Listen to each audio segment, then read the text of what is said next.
Hello guys, അപ്പം ഒന്ന് school പോവാൻ കുറച്ച് നേരം വൈകിട്ടാണ്. അപ്പം ഉമ്മാനോട് ഞാൻ പറഞ്ഞു ഇതൊക്കെ ഞാൻ ക്ലീൻ ചെയ്തോളാം, മോളെ ഉമ്മയാണ് കേട്ടോ കൊണ്ടുപോകണത്. അപ്പം ഉമ്മാനോട് ഞാൻ ബാക്കി ഞാൻ ചെയ്തോളാം എന്നൊക്കെ പറഞ്ഞ് വലിയ കാര്യത്തിൽ ഏറ്റെടുത്താട്ടോ. ഏറ്റെടുത്തപ്പോഴാണ് മനസ്സിലായത് ഇതിപ്പോഴൊന്നും തീരുമല്ലോ എന്നുള്ളത്. അങ്ങനെ പിന്നെ ഞാൻ ആദ്യം മോനെ ഉറക്കാനൊക്കെ ശ്രമിച്ചു, പക്ഷെ അവൻ ഉറങ്ങിയില്ല കേട്ടോ. പിന്നെ ഞാൻ വിചാരിച്ച് ഏതായാലും ഭക്ഷണം കഴിച്ച് ചെയ്യട്ടെ, എന്നിട്ട് ബാക്കിയെന്ന്. ഇന്നാണ് ഈ നല്ല പത്തിരിയൊക്കെ ഉണ്ടാക്കിയിരുന്നു കേട്ടോ അമ്മ. പത്തിരി കോഴിമുട്ട പുഴുങ്ങിയത് രാവിലെ പഴത്തിൻ്റെ കൂടെ, പുഴുങ്ങിയ പഴത്തിൻ്റെ കൂടെ ഉണ്ടാക്കി കേട്ടോ.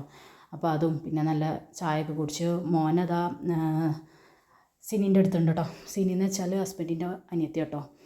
അപ്പോൾ അവളുടെ അടുത്ത് കൊടുത്തിരുന്നു. അങ്ങനെ ഞാൻ ചായയും കടിയൊക്കെ കുടിച്ചു.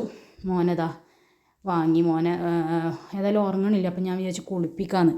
അങ്ങനെ കുളിപ്പിച്ചൊക്കെ കഴിഞ്ഞപ്പോൾ ഓന് സുഖമായിട്ട് ഉറങ്ങി കേട്ടോ. അങ്ങനെ ഓനെ ഉറങ്ങിയതിൻ്റെ ശേഷം അവൻ്റെ കിടക്കണ പായൊക്കെ ഉണ്ടായിരുന്നു കേട്ടോ. അതൊക്കെ ഞാനൊന്ന് മടക്കി റെഡിയാക്കി വെച്ചു. ഇപ്പോഴും ഞാൻ അടുക്കളയ്ക്ക് എത്തിയിട്ടില്ല കേട്ടോ.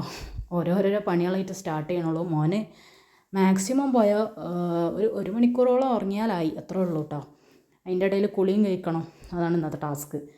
അപ്പോൾ അതാ ഞാൻ അതൊക്കെ കഴിഞ്ഞു. പിന്നെ എനിക്ക് കുറച്ച് കച്ചറകളുണ്ടായിരുന്നു.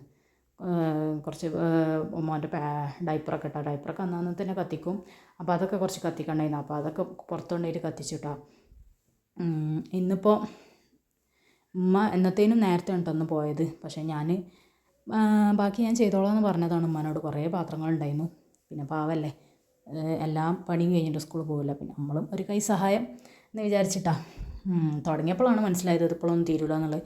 അങ്ങനെ ഞാൻ പിന്നെ അടിച്ചു വരലിന് തുടങ്ങി കേട്ടോ. ആദ്യം അടിച്ചു വരിയിട്ടാൽ പിന്നെ ആ കച്ചറ ഒന്നും അവിടെ ഉണ്ടാവില്ലല്ലോ. അല്ലെങ്കിൽ പിന്നെ വെള്ളം ആ കച്ചറയിലായി ആകെ ഒട്ടി പിടിച്ചൊരു വകോ. അതുകൊണ്ട് പിന്നെ ആദ്യം തന്നെ അടിച്ചു വരിയാണ്ട് വാരിയിട്ടു കേട്ടോ. ഇന്ന് പിന്നെ വൃത്തിയാക്കണ ചേച്ചി വരാമെന്ന് പറഞ്ഞിരുന്നു. അപ്പോൾ പിന്നെ പാത്രമൊക്കെ ഒന്ന് കഴുകി റെഡിയാക്കി വെച്ചിട്ട് മതി. ബാക്കി തുടക്കലും അടിക്കലും ഇതാക്കലൊക്കെ പിന്നെ ബാത്റൂം കഴുകലൊക്കെ ആഴ്ചയിൽ ഇപ്പോൾ 2 ദിവസം വരാനൊക്കെ പറഞ്ഞിരിക്കുന്നത്. അപ്പോൾ നാത്തൂൻ്റെ പ്രസവമൊക്കെ എടുക്കാനായിരിക്കുന്നത്. അപ്പോൾ ഇനിയിപ്പോൾ വീട്ടിലെ ആളൊക്കെ വേണമല്ലോ പണിക്കൊക്കെ. അപ്പോൾ അങ്ങനെ പണീന് ആരും കിട്ടിയിട്ടില്ല കേട്ടോ. ഫുഡ് ഉണ്ടാക്കാനൊക്കെ തിരഞ്ഞുകൊണ്ടിരിക്കുകയാണ്. അങ്ങനെ അതാ ഞാൻ പാത്രം കഴുകൾക്ക് കടന്നു കേട്ടോ.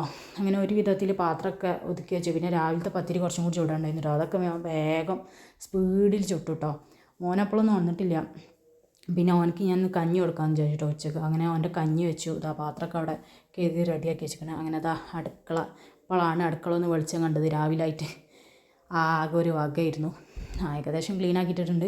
ആ ഒരു സമാധാനത്തിൽ ഞാൻ മോൻ്റെ തിരുമ്പാനൊക്കെ ഇട്ടു കേട്ടോ. അതിൻ്റെ ഇടയിൽ അതൊക്കെ അതിൻ്റെ ഇടയിൽ നടന്നു. അതിൻ്റെ ഇടയിലാണ് കറണ്ട് പോയത്. പിന്നെ ഞാൻ ഒന്നും നോക്കില്ല, വേഗം പോയി കുളിച്ച് കേട്ടോ. അപ്പോഴും മോനെ വന്നിട്ടില്ല. അപ്പോഴാണ് ഒരു ആശ്വാസമായത്. ഇനിയിപ്പോൾ മോനെ വന്നാലും കുഴപ്പമില്ലല്ലോ. അപ്പോൾ ഓക്കെ, ബൈ.